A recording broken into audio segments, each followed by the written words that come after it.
Dropout grandparents aren't needed. They would just be an obstacle to raising our child as an elite like me. Gertrude, my brother's wife, said with a smirk, her words dripping with disdain. Even my only hope, my younger brother Nevada, had been brainwashed by Gertrude into holding prejudices against dropouts. I can't stand how these two look down on our beloved parents.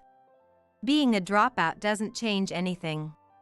They built a house, worked until retirement, and are living a happy life. Don't worry. Bad people always get what's coming to them. My name is Lucia, and I'm 41 years old. 3 years ago, my brother Nevada got married and moved out. Now, I live with my retired parents. Even in their 60s, my parents are still full of energy, tending to their garden and actively participating in community volunteer work. A month ago, Nevada and Gertrude had their first child. Today, they're bringing the baby to visit us for the first time. Her first debut. My parents are so excited to meet their first grandchild. Dad, let's get some steaks. It's a celebration, so let's buy a cake too. What does Gertrude like? If she's breastfeeding, she might have dietary restrictions. Good point. Maybe we can send them home with some snacks that keep well. With these thoughts, my parents left early in the morning to go shopping. As I was cleaning the living room, I heard a greeting from the front door. Hello. They arrived earlier than expected. I told them they could come whenever was convenient for the baby, but my parents had just left, so they'll have to wait for a while. Lucia, good to see you. Nevada and Gertrude, who was holding the baby, walked in. Gertrude, welcome. Congratulations on the baby. How are you feeling? I'm doing fine. It's a girl, right? What's her name? Her name is Zariah. Nice to meet you. Peeking at the sleeping baby in her cute little outfit, I couldn't help but notice how tiny and adorable she was. Why don't you have some tea while we wait for Mom and Dad to get back from shopping? I offered. Sitting on the couch, Nevada said. Ah, it's so good to be home. The place is tidy, and there's tea ready. Hey, Nevada, is that a dig? No, that's not what I meant. He replied, the tension rising. I asked, what's going on? The house is a mess because Gertrude doesn't clean. We eat fast food or frozen dinners every night because she doesn't cook. I was shocked by his words and couldn't help but speak up. What are you talking about? Gertrude's taking care of the baby. That's your job, Nevada. I'm doing my part. I do the laundry, take out the trash, bathe Zariah, feed her, and I still go to work every day. Dividing household chores and childcare is something each family decides for themselves. There's no right answer. But if both aren't happy with the arrangement, it leads to dissatisfaction.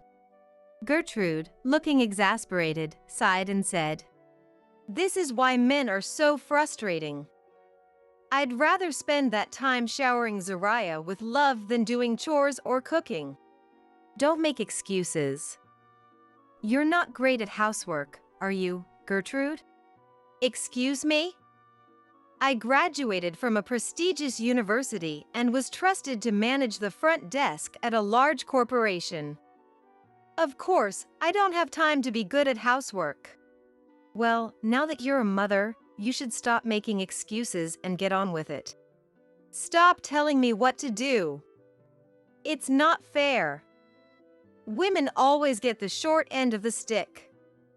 I'm busy. I'm busy too. Seeing that this could easily turn into a full-blown argument, I decided to step in, even if it wasn't my place. Come on, you too. Let's not fight.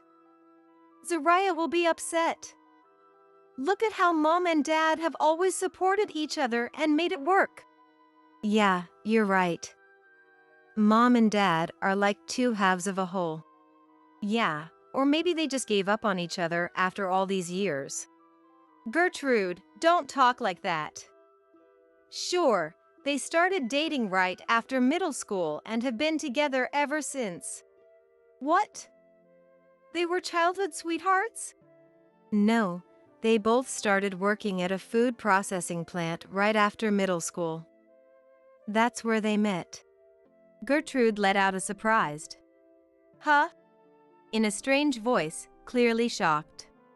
They dropped out? Both of them? Yes, they did. And you kept this a secret? It's not something that really comes up. Wow, that's disappointing. Her words made my blood boil. Being a dropout doesn't change anything. They built a house, worked until retirement, and are living a happy life. Gertrude, with a condescending smirk, said, "Lucia, I'm sorry, but I guess an elite like me just wouldn't understand." Lucia, I'm sorry, but I guess an elite like me just wouldn't understand. What elite? I wanted to shout. Just because she went to a good university, paid for by her parents, she acts so superior. After all, dropouts, they lack common sense, have low-paying jobs, and face many difficulties, don't they? Is that true? Nevada asked, looking puzzled. How can you not call Gertrude out on that, Nevada? Of course not. Gertrude, could you please stop with the prejudice? Well, but it's what everyone says. Is that so? Oh, come on, Nevada. Get a grip. Just then, my smartphone buzzed. I got a message. We're on our way back. The thought of my parents coming home with a feast for Nevada and Gertrude, only to be met with such ungratefulness, made me lose all enthusiasm. The baby, who had been sleeping, started to cry. Gertrude, picking up the baby, said, "Oh dear." And then, unbelievably, "Well, we're going to leave now." Leave? Why? Because the baby's crying, so we should go. But you came to show the baby to Dad and Mom, didn't you? They've been looking forward to seeing their grandchild. Babies cry, that's what they do. It's no big deal. Well, it's just that, I don't want Zariah to meet dropout grandparents. It's not necessary. What? What is she even saying? What do you mean by not necessary? Isn't it obvious? Zariah doesn't need dropout grandparents. They'd just be an obstacle to raising her to be an elite like me. What? I was furious. I couldn't believe how angry I was at hearing her insult my parents. Hoping for some support, I turned to Nevada. Hey, say something. But all he said was, I guess being a dropout is tough. It seemed he was siding with Gertrude. He's always been a straightforward kid, so it seems like he's just believing what he's told. He never used to have any prejudice. I felt utterly betrayed. I honestly didn't have the energy to try to stop Nevada and Gertrude as they left. When my parents got home, I just told them that Nevada and Gertrude had to leave suddenly due to an unexpected errand. Seeing how disappointed they were, I couldn't stop thinking about it, so I called Nevada. Hey, Nevada? Mom and Dad were really looking forward to seeing you. They even bought steaks and lots of treats. Can't you come back now? Steaks? That sounds great, but Gertrude said we shouldn't see them again. Are you serious? Are you really going to just do whatever she says? Well, she said she doesn't want Zariah to catch the dropout curse. What? Yeah, Gertrude said stupidity is contagious. What on earth is he talking about? He's been fed some ridiculous nonsense. And why would he believe that? Who raised you and me? Who paid for us to go to college? Oh, I really want some steak, Lucia. Can you bring it over? What? I'm serious. I've been eating nothing but frozen fast food. The grocery store next door is like our kitchen, according to Gertrude. But I'm so tired of it. Growing up on Mom's homemade meals, of course, Nevada would feel this way. It's probably expensive, and I'm worried about his health. Then, the phone was handed to Gertrude. Hello, Lucia? What do you want? Were you complaining about me? Gertrude, I wasn't doing that. We'll gladly take the steak, so bring it over, Lucia. What? Both of these married people, what do they think of me? If I had known there was steak, I would have stayed longer. Next time, tell me sooner, you're so thoughtless. What? Endure? Exactly on what? I was furious. I'm coming over now. Okay, bring a lot. Wait for me. I hung up. There's no way I'm bringing steak. I'll enjoy it with my parents instead. I won't feel better until I confront them directly and give them a piece of my mind. Their apartment is only about 5 minutes away by car. I rang the doorbell, and without waiting for a response, I opened the door, determined. Ugh! The place was a mess, cluttered with no room to walk. If the entrance is like this, the kitchen must be unusable too. I can't imagine what the baby's room looks like.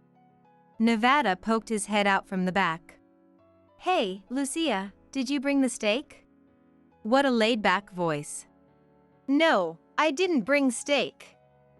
What is this trash-filled house? Didn't you say you were taking out the garbage? Yeah, I just forgot a few times. We have fast food containers every meal, so it's hard to keep up. Doesn't it bother you? Gertrude doesn't care, so I figure it's fine. I'm pretty easygoing, you know. How did it come to this? I was shocked by Nevada's carelessness. Doesn't he have any sense of responsibility as a father? Where's Gertrude? She's next door. She said steak needs wine, so she went to get some. What? I think I'll have a beer. There's a newborn in the house, and you're both drinking? What if something happens? Nevada looked like he didn't understand what was wrong. I've had enough. I headed to the grocery store next door. The moment I saw Gertrude coming out after paying, I lost it. Gertrude! Oh, Lucia, where's the steak? Do they think I'm some kind of delivery service? Gertrude, what is up with that house? Huh? Oh, you delivered it to the house? I said I'm not a delivery person. There's a baby in there, but it's filthy with trash and dust. That kind of environment will make her sick. Ugh. Gertrude let out an exaggerated sigh, clearly annoyed. Could you stop meddling in other people's homes? Everyone has their own way of living. Kids of dropouts really don't have any common sense. Kids of dropouts? Then your husband is one too. And let me tell you, Gertrude, you're the one lacking common sense. Lucia, it seems you've caught the dropout curse. Maybe you should go back to high school. Look, say what you want to me. But using the fact that they're dropouts to keep your daughter from seeing her grandparents is just wrong. They're dropouts, living off old age pensions, and they're useless. There's no need to meet them, right? I was stunned, speechless at her words. Thanks for the steak, she said. Thinking the steak had been delivered, Gertrude cheerfully went back home. I was left standing in the grocery store, abandoned. The thought of my niece being raised in that filthy house by self-proclaimed elite Gertrude and Nevada, whose mind seemed scattered, filled me with despair. I stood there, frozen, until the shop clerk spoke to me. From the next day on, whenever my parents tried to call or email Nevada and Gertrude, they received only curt replies. Eventually, Nevada and Gertrude started pretending not to be home. My parents, unaware of the situation, were puzzled at first, but a few days later, they began to wonder. Did we do something wrong? And started blaming themselves. I wanted to tell them that they had done nothing wrong, but I couldn't bring myself to reveal the truth. They just had a baby. They'll come around once Gertrude feels better. You're right. We shouldn't push too hard. Seeing my parents worry when they had done nothing wrong made my heart ache. Mom softly muttered, I just want to hold my grandchild. It'll be okay because people who do bad things always get what's coming to them. What do you mean? They'll definitely come back to apologize. Oh, why's that? Because they'll need to leave their grandchild with us. Did something happen? Just then, Nevada and Gertrude arrived, almost as if on cue. They were both visibly shaken, out of breath as if in a hurry. Dad! Mom! Please take care of Zariah. What's going on? We need to go to Gertrude's parents' house. When? Right now. Right now? The urgency in their voices made it feel like they were fugitives. Your parents live in New Orleans, right? Are you both going? What happened so suddenly? Mom, who had been handed the peacefully sleeping grandchild, was panicking at the unexpected situation. Knowing the full story, I turned to them and said, Running away won't solve anything, you know. I'm not in the wrong. It's ridiculous that they'd file a complaint over something so trivial. My parents were shocked. A complaint? They asked, astonished. Let me explain what happened. A few days ago, after being left at the grocery store by Nevada and Gertrude, a shop clerk approached me and asked, Are you related to the woman you were talking to? Yes, they're family. I need to discuss something with you. The clerk began, and what they said was shocking. Apparently, Nevada and Gertrude, who were regular customers at the grocery store, had been causing the store some losses. I initially feared it might be theft, but it turned out they were always pressing the wrong button when buying coffee. Even though they purchased the cheapest coffee, they would press the button for a larger size or a more expensive latte. The store had noticed this about a year ago and said it had been happening almost every time since. When confronted, Nevada and Gertrude would play dumb. The frequency had become so annoying that the store was considering filing a report. However, since Nevada and Gertrude were regular customers, the store was hesitant to cause a scene. They asked if I could talk to them and make sure it wouldn't happen again.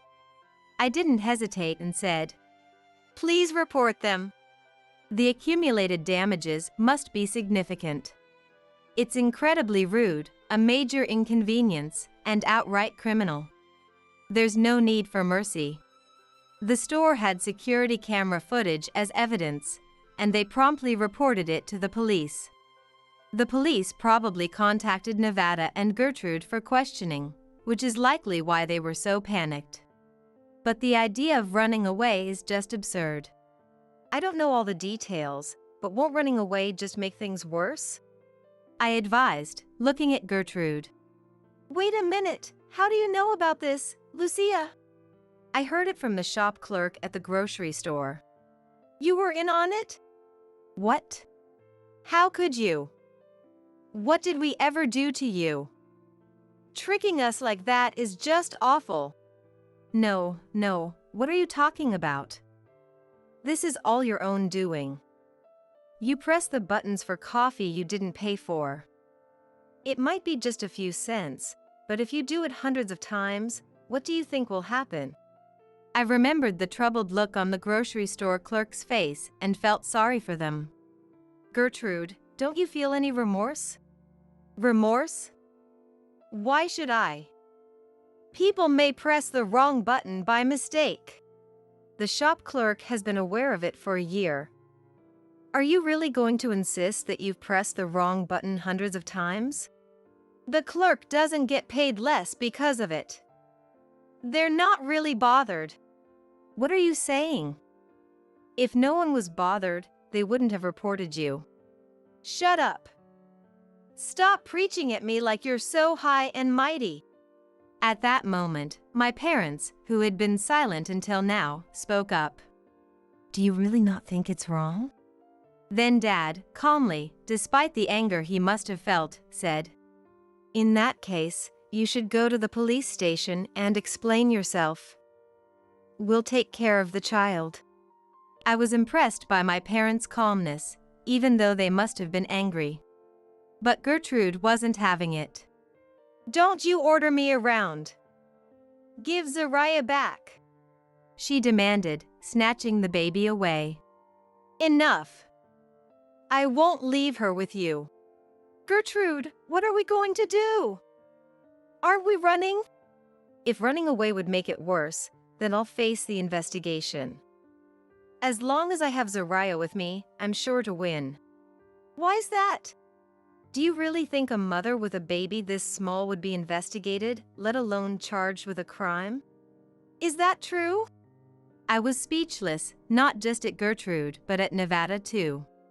How can they only see things in a way that suits them? It was clear they had no intention of reflecting on their actions. As the two of them left without even saying goodbye, Dad sternly warned, Don't drag your grandchild into this.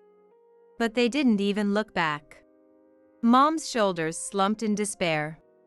I thought she was upset because she had only held the grandchild for a moment, but instead, she lamented. Was Nevada always this foolish? Did we raise him wrong? I thought to myself, Mom, I think it's Gertrude's fault. According to her, stupidity is contagious. A few hours later, we got a call from the police station. It seems Nevada and Gertrude had done something foolish after all. Of course, just because they had a baby with them didn't earn them any sympathy, and they were indeed questioned. And predictably, they caused a scene, kicking up a fuss. I can just imagine them yelling over some grocery store coffee, or everyone does it. Apparently, they even tried to leave on their own, so the police had to take them into custody. What were they thinking, turning this into an even bigger mess? They're truly a disappointing married couple. They said the baby could be placed in an infant care facility, but if possible, they'd prefer a relative to pick her up. Of course, I went to get her. Even in this situation, Gertrude remained defiant. What did I do wrong? Get me a lawyer. I couldn't understand why she assumed she already had a lawyer, but for her sake, Dad contacted the legal advisor from his former company. Apparently, they're now drinking buddies. Gertrude continued making excuses and acting arrogant, but the lawyer sternly told her, This is embarrassing as an adult. You need to reflect on your actions first. Finally, she seemed to calm down. It appears that this self-proclaimed elite, who never rose above a receptionist, does listen to a lawyer. Maybe if she knew Dad was the one who called him, she might listen to Dad as well. Mom, on the other hand, seemed to enjoy holding her grandchild as much as she wanted. She was delighted to change diapers and feed the baby. After that, I took Zariah to the pediatrician because I was concerned, and they scolded me at the hospital. If this continues, she might develop allergies. If this continues, she might develop allergies. Mom came back home with a pale face. They asked me if she had been in an unclean environment. They said she has skin irritation, diaper rash, mite bites, and she's coughing because of the dust. Of course, I knew exactly what they were talking about, but I stayed silent. If Mom, who is a clean freak, found out about the state of Nevada and Gertrude's apartment, she might just faint. They said she's underweight. We need to feed her more. Zariah, let's drink up. Grow big, grow strong. Watching Mom gently feed Zariah, I realized that I must have been cared for in the same way, and it made my heart swell with emotion. Nevada and Gertrude returned 3 days later, looking completely worn out. It seems they had been fighting, and their relationship had become extremely strained. They were probably trying to shift the blame onto each other. Seeing their unrepentant attitudes, Dad delivered a final blow. Just because you grow up doesn't mean you automatically become an adult, and having a child doesn't automatically make you a parent. Don't act like you're capable when you can't even manage the basics. Even preschoolers know that lying is the first step to becoming a thief. You two are worse than preschoolers. Huh? Preschool? Go back to preschool and start over. For all her talk about dropouts, it seems Gertrude might not even be preschool material. Mom, holding her grandchild with a stern expression, said to the now defeated-looking pair, "Zariah may be a small baby now, but she's a person. If you're her mother, then act like it. She's your child, but she's also my precious grandchild."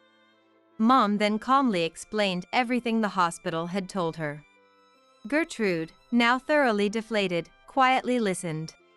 Nevada, who had been listening too, then said, "If we keep living in that apartment, Zariah might never get healthy." Nevada, what do you mean by that? Well, our place is filled with trash. In the end, the truth about their messy apartment was exposed to my parents. I had kept quiet for Mom's sake, but maybe it was better for her to know. Unless Gertrude suddenly became a housekeeping wizard, this wouldn't be solved. Apparently, Mom screamed the moment she saw the inside of their apartment. "This is no place for a baby to live. It's a matter of life and death. Until the place is cleaned up, I won't let Zariah go back." Faced with such serious concerns about their child's life, they had no choice but to agree. Even though they were a bit sulky about it, Mom urged them on, saying, "If you don't hurry up, Zariah will forget who you are." So they started cleaning. Their first goal was to throw away the piled-up garbage, open the windows, and get some ventilation going. Just imagining the situation made me shudder, and I couldn't even guess how long it would take to clean up. About a month later, after finally finishing the cleanup, Gertrude came to pick up Zariah. "Please give Zariah back to me," she said, glaring resentfully at Mom. She didn't even offer thanks, nor did she seem repentant at all. I said, "Gertrude, it looks like your place will be a mess again soon. Gertrude, it looks like your place will be a mess again soon." "What? No, it won't be," I shot back at her tense face. "Nevada told me. You couldn't clean it yourself, so you hired a professional cleaning service." "What? He told you that? I can't believe it." "You're going to start baby food soon, and you still haven't started cooking, have you?" I have a little. The grocery store clerk told me you still come every day. They even contacted me to ask you not to sneak in since you've been banned.